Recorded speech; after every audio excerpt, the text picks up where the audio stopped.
जय हिंद। इस क्लास में हम आगामी परीक्षाओं में आने वाले या संभावित प्रश्नों के लिए एनसीईआरटी सार संग्रह के बायोलॉजी का पाचन तंत्र चैप्टर पढ़ेंगे। फाइनली इस क्लास में हम पाचन तंत्र चैप्टर को पढ़ेंगे। इसको हम दो बुक एनसीईआरटी सार संग्रह का वन लाइनर और एनसीईआरटी प्रश्न संग्रह का जितने भी प्रश्न बने हैं डाइजेस्टिव सिस्टम से, इस टॉपिक में हम इस क्लास में हम इन सभी को पढ़ेंगे। इस टॉपिक से बनने वाले सभी वन लाइनर फैक्ट और सभी प्रश्नों को। तो पूरा क्लास आप ध्यान से देखिएगा। चलिए स्टार्ट करते हैं।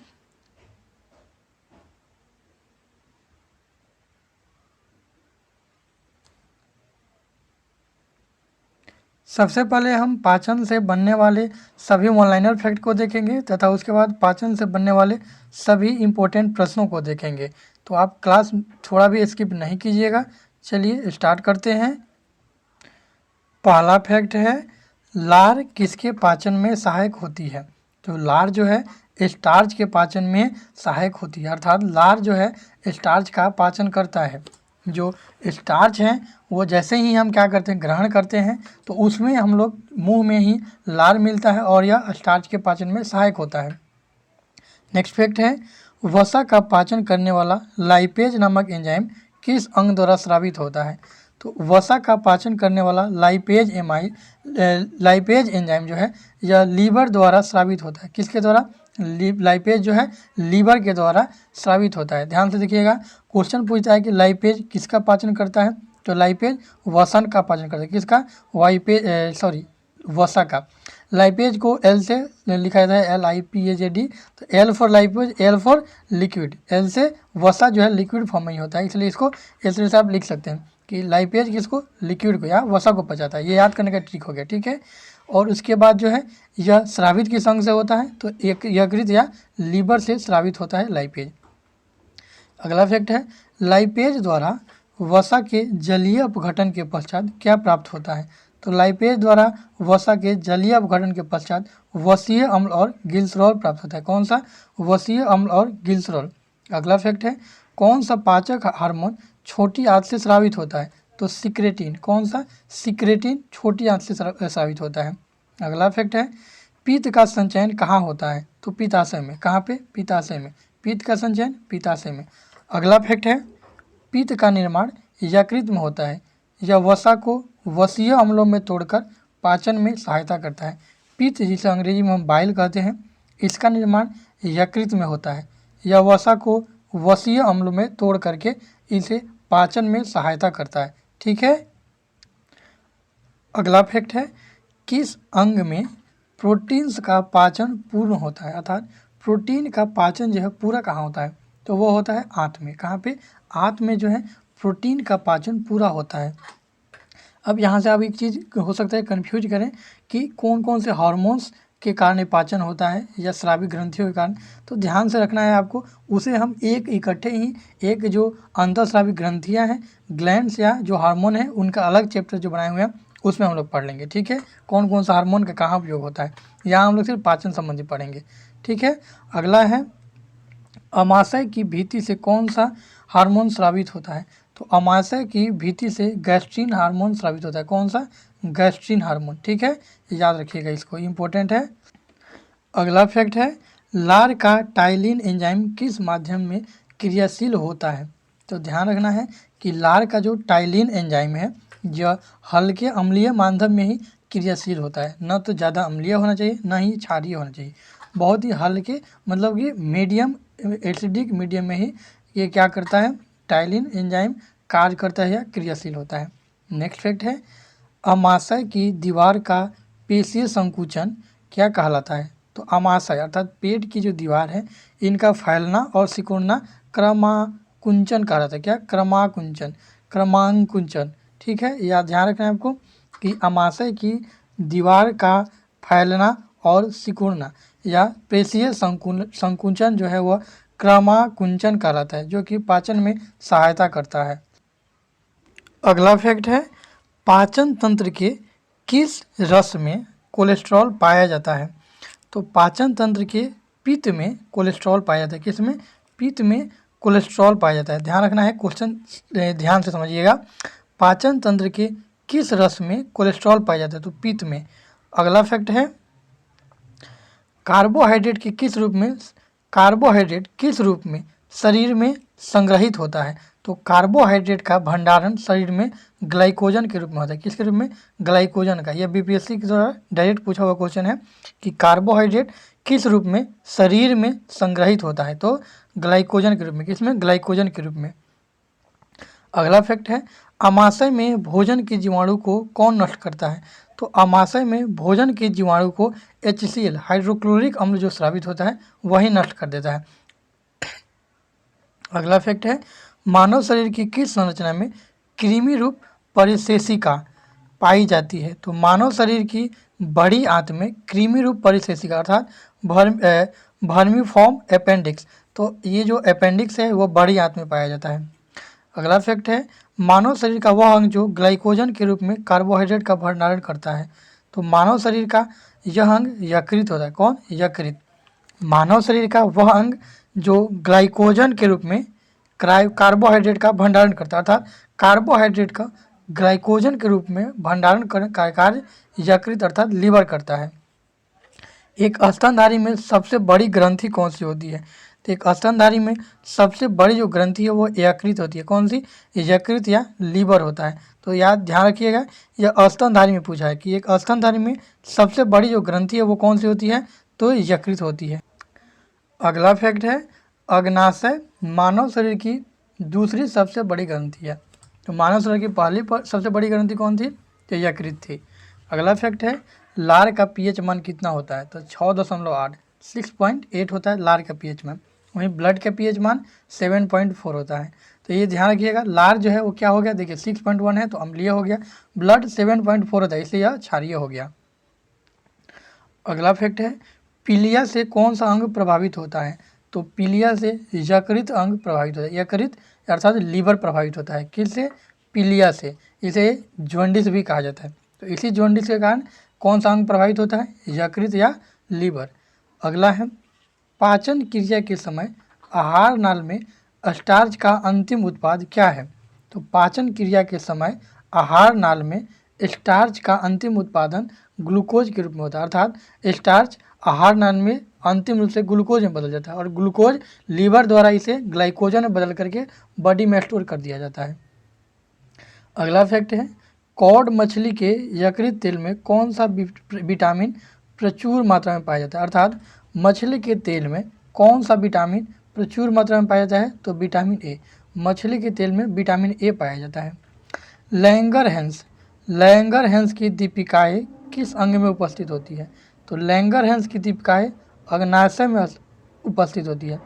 लैंगरहैंस की दीपिकाएँ अग्नाशय अर्थात पैनक्रियाज में उपस्थित होती है। अगला फैक्ट है मानव शरीर के किस एक अंग से हार्मोनों के साथ साथ पाचक एंजाइमों का भी श्रवण होता है? अर्थात वह मानव शरीर का कौन सा अंग है जो हार्मोन और पाचक एंजाइम दोनों का श्रवण करता है? तो वो है अग्नाशय। कौन सा? अग्नाशय। अगला फैक्ट है जठर ग्रंथियाँ अर्थात गैस्ट्रिक ग्लैंड्स किस अंग में पाई जाती है? तो जठर ग्रंथियाँ या गैस्ट्रिक जो ग्लैंड है वो अमाशय में पाए जाते हैं और यहीं से जठर रस स्रावित होता है। ध्यान रखना है जठर ग्रंथियाँ अमाशय में पाई जाती है। अगला फैक्ट है यकृत द्वारा किस प्रोटीन का संश्लेषण व संग्रहण किया जाता है? यकृत द्वारा किस प्रोटीन का संश्लेषण व संग्रहण किया जाता है? तो यकृत द्वारा फाइब्रिनोजेन एवं प्रोथ्रोम्बिन का संश्लेषण व संग्रहण किया जाता है। ध्यान रखिएगा जो यकृत हमारा लीवर है इसके द्वारा फाइब्रिनोजेन एवं प्रोथ्रोम्बिन नामक प्रोटीन का संश्लेषण भी किया जाता है और संग्रहण भी किया जाता है। अगला फैक्ट है यकृत में उपस्थित कौन सा पदार्थ यकृत में उपस्थित वो कौन सा पदार्थ है जो मानव शरीर में रक्त को जमने से रोकता है? तो हिपेरिन। कौन सा? हिपेरिन यकृत में उपस्थित वह पदार्थ है जो मानव शरीर में रक्त को जमने से रोकता है। तो हिपेरिन ही वो पदार्थ है जो मानव शरीर के रक्त को जमने से बचाता है। ठीक है, तो ध्यान रखना है हिपेरिन। अगला फैक्ट है लंबे समय तक उपवास रखने का सर्वाधिक प्रभाव शरीर के किस अंग पर पड़ता है?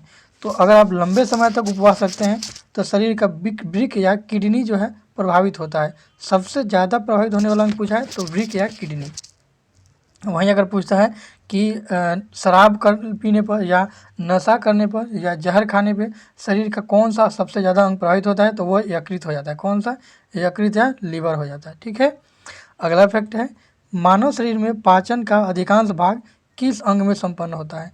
तो मानव शरीर में पाचन का अधिकांश भाग छोटी आंत में होता है। ध्यान रखिएगा, छोटी जो आंत है यह कहने में छोटी है लेकिन सबसे लंबी होती है। एक होता है छोटी आंत, एक होता है बड़ी आंत। तो छोटी जो आंत लंबी होती है, बड़ी आंत छोटी होती है, ये बात ध्यान रखिएगा। और पाचन का सबसे जो अधिकांश भाग है वह छोटी आंत में ही होता है। अगला फैक्ट है, मानव शरीर में छोटी आंत होती है। तो मानव शरीर में जो छोटी आंत है वो अवशोषण के लिए होती है। ठीक है, अवशोषण, पाचन और अवशोषण के लिए छोटी आंत होती है मानव शरीर में। हालांकि ये बात में हमको डाउट है क्योंकि जो छोटी आंत है यही इसमें पाचन होता है, इसमें अवशोषण जो दिया है ये अवशोषण का काम छोटी आंत और बड़ी आंत दोनों में होता है। लेकिन ये क्वेश्चन के अनुसार आपको जाना है कि अगर पूछता है छोटी आंत का काम क्या है तो पाचन भी होगा। देखिए यहाँ दिया हुआ है मानव शरीर में पाचन का अधिकांश भाग तो छोटी आंत में होता है और अवशोषण भी होता है, लेकिन जो बड़ी आंत है उसमें सिर्फ अवशोषण होता है। तो यहाँ अगर सिर्फ अवशोषण पूछेगा तो बड़ी आंत हो जाएगा। ठीक है, अब आपको अगला फैक्ट देख लेते हैं।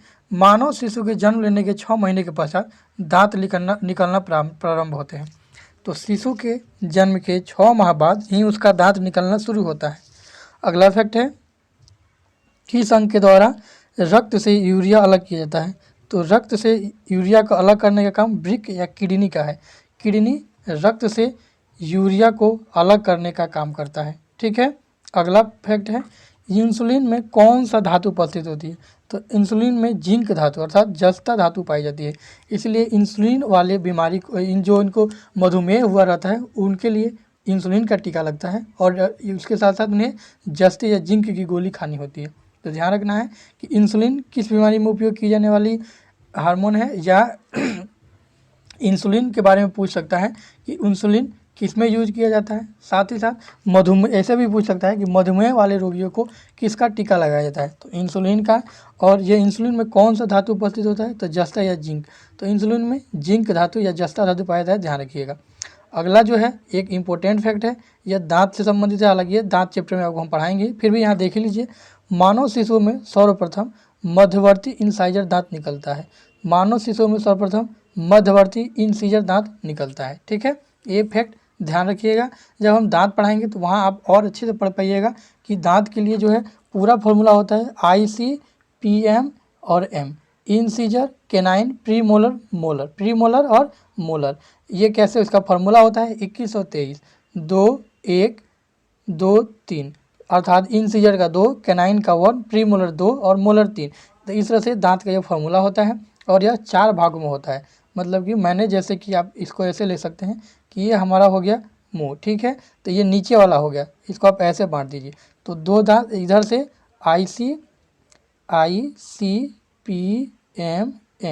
ठीक है, फिर यहाँ भी ICPM और M। तो कितने हो गए? यहाँ से देखिए इसका फॉर्मूला क्या क्या हमने बताया था कि 21 और 30, 2 1 2 3, और फिर उतना ही नीचे भी होगा, उतना ही यहाँ भी नीचे होगा। तो इस तरह से दांत का फॉर्मूला हम दांत चैप्टर में पढ़ेंगे।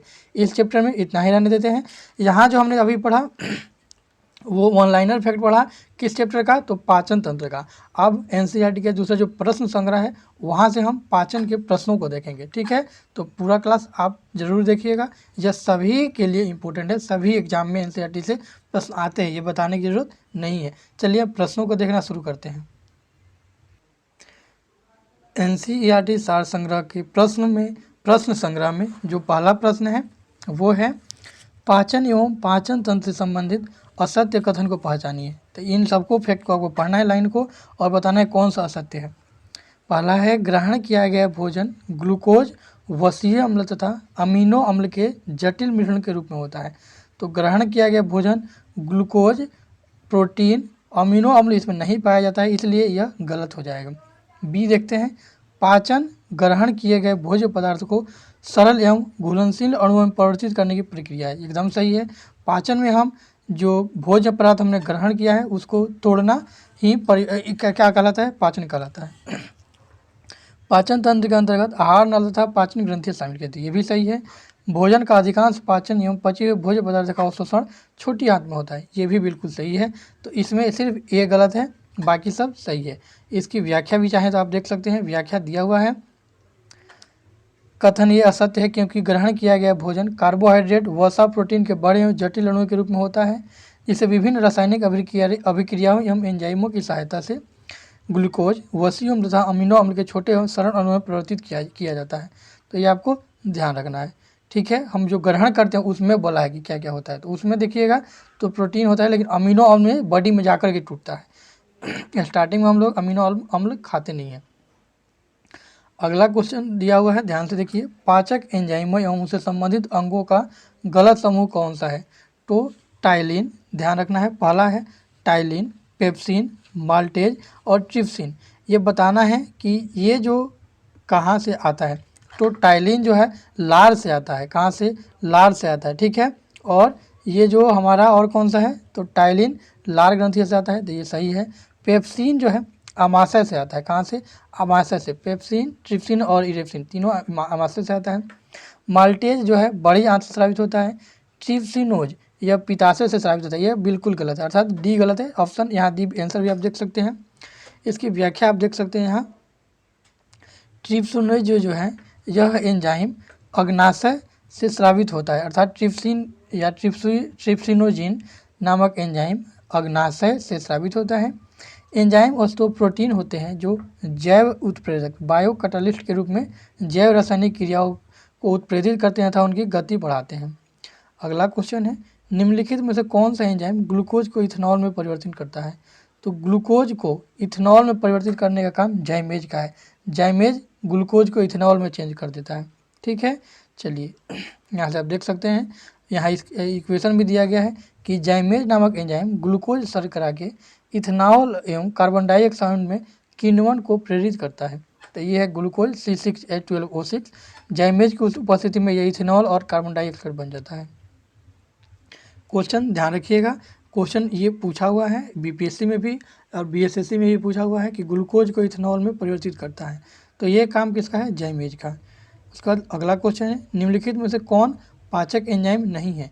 तो ये ध्यान रखना होगा कि इसमें कौन पाचक एंजाइम नहीं है। ट्रिप्सिन है, एमाइलेज है, लाइपेज है, लेकिन गैस्ट्रिन नहीं है। गैस्ट्रिन पाचक एंजाइम नहीं है। चलिए हम इसका व्याख्या भी देख लेते हैं। व्याख्या में दिया हुआ है कि गैस्ट्रिन एंजाइम नहीं बल्कि हार्मोन है जो अमाशय तथा ग्रहणी से स्रावित होता है। शेष सभी विकल्प एंजाइम है। ट्रिप्सिन अग्नाशय से स्रावित होता है तथा प्रोटीन को अमीनो अम्ल में तोड़ता है। एमाइलेज लार ग्रंथि तथा अग्नाशय से स्रावित होता है तथा मंड को शर्करा में तोड़ता है। लाइपेज अग्नाशय से स्रावित होता है तथा खाद्य वसाओं के अर्थात लिपिड को वसीय अम्ल या मोनोग्लिसराइड में तोड़ता है। तो ये आपको ध्यान रखना है। ट्रिप्सिन प्रोटीन को पचाता है। एमाइलेज किसको पचाता है? तो ये ध्यान रखें, एमाइलेज शर्करा या मंड को पचाता है, जबकि या स्टार्च को पचाता है, तब जबकि लाइपेज लिक्विड या ये वसा को पचाता है। तो ये तीनों हो गया। कौन कौन सा? लेट, लाइपेज, एमाइलेज और ट्रिप्सिन। लाइपेज किसको पचाया? तो वसा को। एमाइलेज किसको पचाया? तो स्टार्च को। ट्रिप्सिन प्रोटीन को। ठीक है, चलिए अगला क्वेश्चन है, मानव शरीर में सबसे बड़ी ग्रंथि कौन सी है? तो यकृत ग्रंथि है। यकृत ग्रंथि है।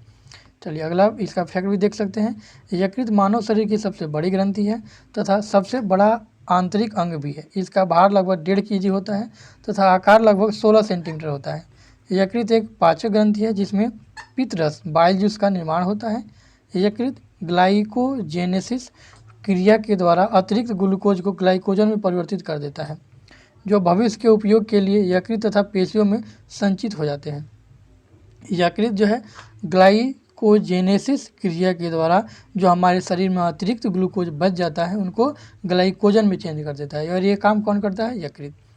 अगला जो क्वेश्चन है देख सकते हैं, पित्तरस का संचय किसमें होता है? तो पित्ताशय में। पित्तरस पीले हरे अथवा पीले भूरे रंग का क्षारीय तरल होता है जिसका निर्माण यकृत में होता है, परंतु इसका संचयन पित्ताशय में होता है। जब पित्ताशय में पथरी हो जाती है अर्थात स्टोन हो जाता है तो वसा युक्त भोजन के पाचन में समस्या होने लगती है। ठीक है, अगला क्वेश्चन है, निम्नलिखित पदार्थ एवं उनके वर्ग का सही सुमेलन नहीं है। तो ये बताना है कि इनमें कौन सही नहीं है। पेप्सिन क्या बचाता है? तो पेप्सिन मैंने अभी आपको बताया, देखिए पेप्सिन, ट्रिप्सिन और इरेप्सिन। पेप्सिन प्रोटीन को बचाता है, ट्रिप्सिन ऑयली को। तो ये आपको ध्यान रखना है। ट्रिप्सिन किसको बचाएगा? तो ट्रिप्सिन हो गया प्रोटीन का, पेप्सिन भी प्रोटीन, ट्रिप्सिन भी प्रोटीन और इरेप्सिन भी प्रोटीन, ये तीन को ध्यान रखना है। यहाँ क्या क्या दिया हुआ है इसके अनुसार हम लोग चलेंगे। पेप्सिन कार्बोहाइड्रेट को पचाता है, यह गलत है। पेप्सिन प्रोटीन को पचाता है।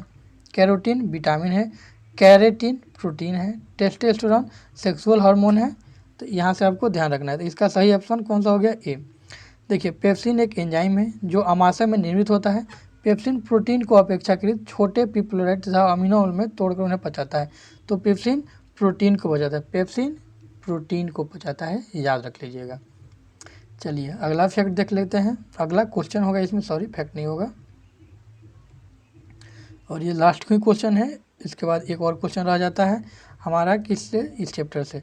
अगला है लैंगरहैंस की दीपिकाएँ किस अंग में उपस्थित होती है? तो लैंगरहैंस की दीपिकाएँ अग्नाशय की बीटा अल्फा और बीटा कोशिकाएँ के रूप में होती है। तो लैंगरहैंस की दीपिकाएँ अग्नाशय में उपस्थित होती है, तो इसका बी ऑप्शन सही होगा। और इसी लैंगरहैंस में अल्फा कोशिका और बीटा कोशिका होती है, और इसी लैंगरहैंस की अग्नाशय के लैंगरहैंस की बीटा कोशिका द्वारा ही इंसुलिन का स्राव किया जाता है। अगला इसका फैक्ट देख सकते हैं। लैंगरहैंस की जो दीपिका हैं वो अग्नाशय में स्थित होती है। इनमें अल्फा बीटा गामा डेल्टा तथा एप्सिलॉन नामक कोशिकाएं पाई जाती हैं। अल्फा कोशिका ग्लूकेगान को पचाता है, बीटा कोशिका इंसुलिन को स्रावन करता है, एमाइलिन का स्राव करती है। बीटा कोशिका इंसुलिन एवं एमाइलिन का स्राव करता है। इंसुलिन का अतिस्राव से रक्त में ग्लूकोज की मात्रा कम हो जाती है, जिससे हाइपोग्लाइसीमिया नामक रोग हो जाता है। तो इंसुलिन न बॉडी में ज़्यादा होना चाहिए न कम होना चाहिए, और मानव की प्रजनन एवं दृष्टि क्षमता प्रभावित होती है। तो शरीर में इंसुलिन की मात्रा ज़्यादा नहीं होना चाहिए, क्योंकि इंसुलिन की मात्रा ज़्यादा होगा तो ग्लूकोज की मात्रा घट जाएगी, और इसके घटने के कारण प्रजनन क्षमता प्रभावित हो जाती है। अगला क्वेश्चन है मीठे स्वाद का अनुभव कराने वाले स्वाद कलिकाएँ मनुष्य के जीव में कहाँ पाई जाती है? तो मनुष्य के जीव में जो स्वाद कलिकाएँ हैं ये चारों अलग अलग पाया जाता है, ठीक है। और इनमें से जो मीठा जो भाग होता है, या मीठा जो भाग है वह अग्रभाग पर होता है। किस भाग पे? अग्रभाग पर। मैं अभी आपको पूरे जीव का स्ट्रक्चर बताता हूँ। ये आपको याद इसलिए रखना है, ये बीपीएससी ने इससे पीछे डायरेक्ट क्वेश्चन पूछ लेता है। इस तरह से हमारा होता है जीव, ये बहुत ही मोटा जीव हो गया, मैं इसे पतला कर दे रहा हूँ, ठीक है। इस तरह से हमारा जीव होता है, ऐसे ही कर देते हैं। अरे नहीं, चलिए मुझे जीव नहीं बताना है, मुझे ये बताना है कि हमारा काम ये कैसे करता है। तो इस तरह से हमारा अगर जीव हम बनाते चलें इस तरह से करके, ठीक है, तो ये हमारा जीव हो गया, ठीक है। और इसी में अलग अलग पार्ट पाए जाते हैं। जो इसका अगला नोक होता है जब मीठा का अनुभव कराता है, ठीक है। इसमें 4 पार्ट और होते हैं। कौन कौन से पार्ट? तो ध्यान से देखिएगा। एक पार्ट यहाँ से यहाँ तक, एक पार्ट यहाँ से यहाँ तक, एक पार्ट यहाँ, फिर एक पार्ट यहाँ, बीच वाला में नो टेस्ट होता है। तो आपको ध्यान रखना है जो अग्रभाग है यह मीठा का होता है। कौन सा? मीठा। जीव का अगला भाग मीठा का होता है, पिछला भाग तीखा होता है, तीखा के लिए। तो अगर तीखा का जो एहसास है वो पीछे वाला भाग होता है, जबकि साइड वाला, ये दोनों सेम काम करेगा। ये साइड और ये दोनों साइड है। इस साइड जो है यह खट्टा, ठीक है, खट्टा। तो याद कैसे करिएगा? मीठा आगे, मीठा पीछे, तीखा, ठीक है। और तीखा यहाँ ख से बगल में है तो ख से हुए खट्टा, ठीक है, बगल वाला। और ये हो गया नमकीन। कौन सा? नमकीन। तो इस तरह से सभी स्वाद दिखाने वाले जीव की कलिकाएं इसी प्रकार होती है। मैं इसको और थोड़ा फ्रेश करने की कोशिश करता हूँ। इस तरह से आप इसको जीव अगर मान लें तो इस तरह से हमारा जीव होता है। ये इस तरह से बीच में नो टेस्ट, कोई टेस्ट नहीं। अग्रभाग में मीठा हो गया, ठीक है, पश्च भाग में तीखा, इधर बगल में हो गया खट्टा। अब ध्यान रखिएगा इधर खट्टा हुआ तो ये भी खट्टा ही होगा। कौन सा होगा? ये भी खट्टा ही होगा। और ये दोनों खट्टा हो गया। ये कौन सा हुआ था? मीठा, तीखा, खट्टा, एक बज गया हमारा नमकीन। तो ये सभी क्षेत्र हैं जो क्या बताती हैं, ये दोनों नमकीन हो गया, ठीक है। तो ये वो एरिया है जीव में जो हमें स्वाद का एहसास कराती है, ठीक है। यहाँ दिया भी गया है मनुष्य के जीव के अग्रभाग पर मीठा, पर्श भाग पर नमकीन, पीछे वाला पर्श भाग अग्र पर्श में नमकीन एवं खट्टे तथा पश्च भाग पर कड़वे शब्द का अनुभव कराने वाली स्वाद कलिकाएँ पाई जाती है। तो आपको ये नहीं याद करके मैंने जो डायग्राम बनाया था उसी डायग्राम को याद कर लेना है। ये डायग्राम आपके लिए इंपॉर्टेंट है, इसलिए मैं आपको तीसरी बार भी बना रहा हूँ। ये मीठा, तीखा, खट्टा और ये नमकीन, ये भी खट्टा ये भी नमकीन। ठीक है, तो इस क्लास में इतना ही। हमने इस क्लास में एनसीईआरटी सार संग्रह का वन लाइनर और एनसीईआरटी प्रश्न संग्रह का प्रश्न, तो ये सभी को हमने किस चैप्टर का, इस सभी दोनों बुक से हमने इस पाचन चैप्टर को पढ़ा है। आई होप ये आपके तैयारी में बहुत ही हेल्पफुल होने वाला है, तो आप इसे ज़रूर एक बार नहीं 2-3 बार ही देखें ताकि आपको याद हो सके। इस क्लास में इतना ही, अगले क्लास में फिर मिलते हैं अगले टॉपिक के साथ। आपको हम एक चीज़ और बता दें कि आप हमारे इस चैनल पे बीपीएससी की पूरी तैयारी कर सकते हैं, क्योंकि हमने इस पर हिस्ट्री की क्लासेज भी कराई हुई है और साइंस की अभी करवा ही रहे हैं, हिस्ट्री के करवा चुके हैं, बिहार स्पेशल की क्लासेज ऑलरेडी करवाई हुई हैं, आप चैनल पे जा करके देख सकते हैं। तो हिस्ट्री के लिए देखिए, बीपीएससी के लिए जो सबसे इंपॉर्टेंट पार्ट होता है वो 4 ही पार्ट होता है बीपीएससी के लिए। कौन कौन सा? हिस्ट्री, पहला हो गया हिस्ट्री, दूसरा हो गया बिहार स्पेशल, तीसरा हो गया साइंस और चौथा हो गया करंट। ये 4 पार्ट आपको इतना कंठस्थ हो गया तो समझिए कि आपका बीपीएससी कोई नहीं रोक सकता है, क्योंकि 100+ क्वेश्चन इसी 4 सेक्शन से होता है। पॉलिटी आपको पढ़ना है, मैं ये नहीं पढ़ना, लेकिन उतना नहीं पढ़ना है जितना आता है। बस मेन टॉपिक आपको प्रीवियस ईयर लगा लेना है, पढ़ लेना है। उसका ज्योग्राफी बहुत ज़्यादा नहीं पढ़ना है, इकोनॉमिक्स नहीं पढ़ना है। आपको इकोनॉमिक्स वाले सेक्शन में क्या करना है कि बिहार का बजट और भारत का बजट, इकोनॉमिक सर्वे दोनों का पढ़ लेना है। ठीक है, और इसके साथ वन सर्वेक्षण रिपोर्ट, जनगणना, ये सभी टॉपिक कंप्लीट कर लेना। आपका बीपीएससी कोई नहीं रुकेगा। मैंने भी यही किया था और मैं भी अभी ये मैं जॉब में हूँ। तो थैंक्स फॉर वॉचिंग, मिलते हैं अगले क्लास में। जय हिंद।